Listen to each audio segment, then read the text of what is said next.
Voici la réalisation de l'exercice par étapes. Nous allons commencer par calculer la moyenne pour Nice. On se positionne dans notre tableau en cellule C18.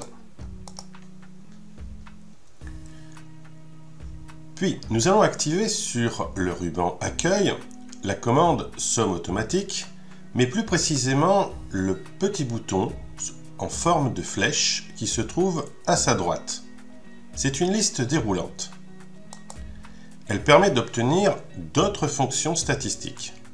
En l'occurrence, ici, nous avons moyenne. La moyenne proposée est moyenne de C5 jusqu'à C17. C'est pas tout à fait juste. Si on regarde bien, on voit que la cellule C17 est une cellule ici en vert, elle est vide. Ce n'est donc pas l'une des températures. Nous allons donc refaire la sélection immédiatement en prenant de C5 jusqu'à C16.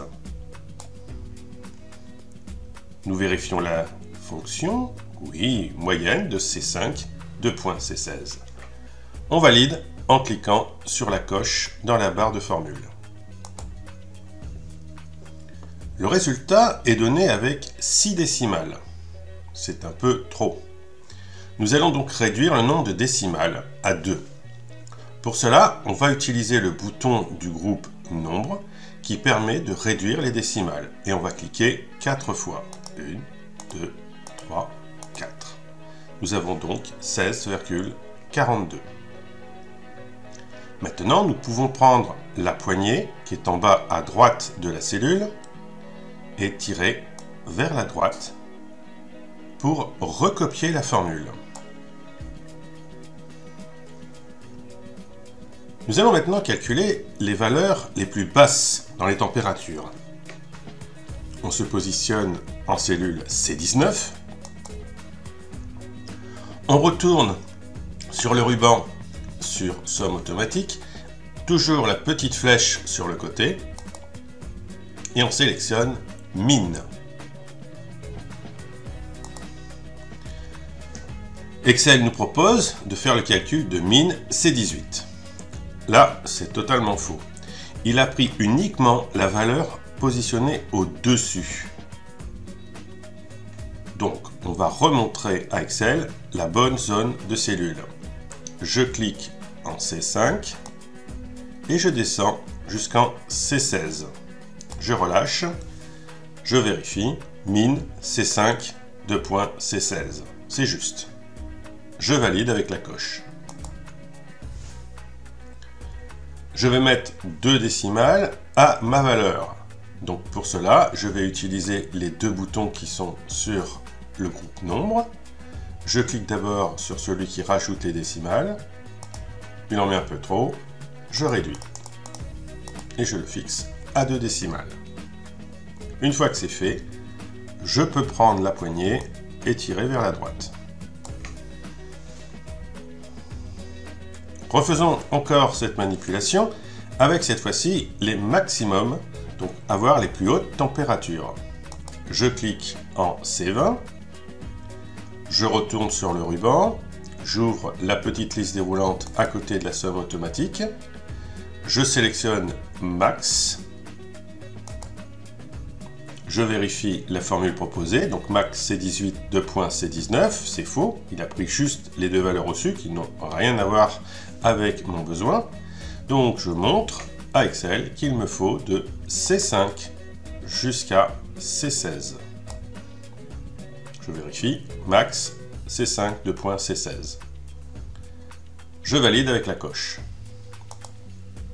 Je fixe les décimales, donc je rajoute les décimales et je réduis à 2 décimales. Je prends la poignée et je tire vers la droite pour avoir les calculs sur Toulouse et Paris. Dans ces manipulations, on n'a utilisé que des références relatives. Nous allons maintenant continuer le tableau, mais nous allons utiliser notre type d'écriture. Pour Nice, donc cellule F5. Je vais calculer l'écart de température entre la valeur 3, celle de janvier pour Nice, et la moyenne. Ici, c'est simplement une différence des deux valeurs.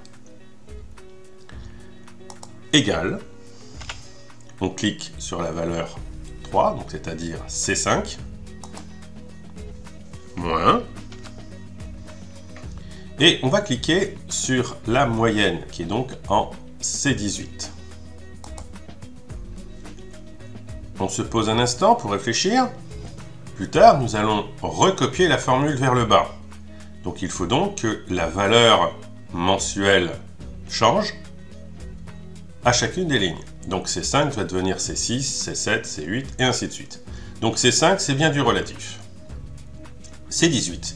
C18, c'est la moyenne qui est en bas, qui est la moyenne annuelle.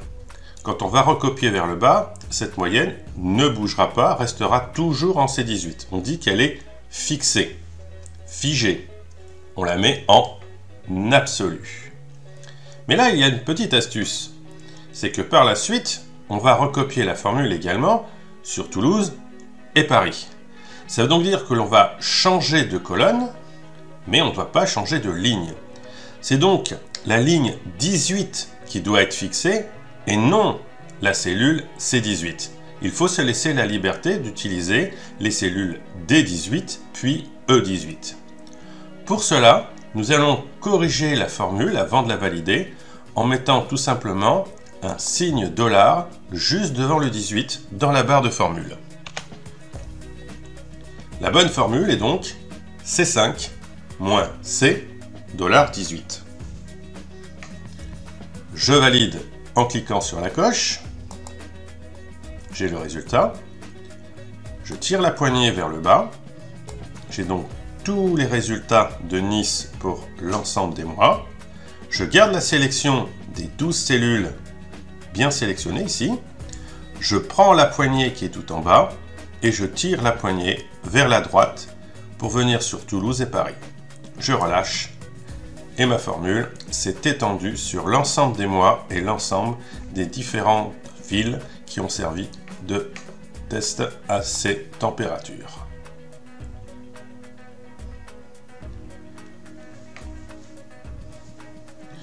Pour la suite de l'exercice, nous allons réaliser un graphique. Et un graphique uniquement sur les valeurs ici en jaune. Donc, je sélectionne les cellules de P4 à F16. J'active le menu Insertion. Je sélectionne dans le groupe graphique les courbes. Et je prends cette fois-ci la 4e représentation qui s'appelle les courbes avec marque. Les marques, ça veut dire que chaque point de la courbe va être marqué. Voilà mon graphique, positionné au centre de ma feuille. Je change le titre en cliquant une fois sur le titre, puis une nouvelle fois pour pouvoir le modifier. Comparatif des températures. Et je clique à côté pour valider. Je déplace mon graphique en le faisant glisser en dessous de mon tableau. Puis, dans les styles de graphique qui se trouvent dans l'onglet Création de graphique, je sélectionne le premier style proposé. Voici mes courbes représentées et ma légende pour chacune des courbes.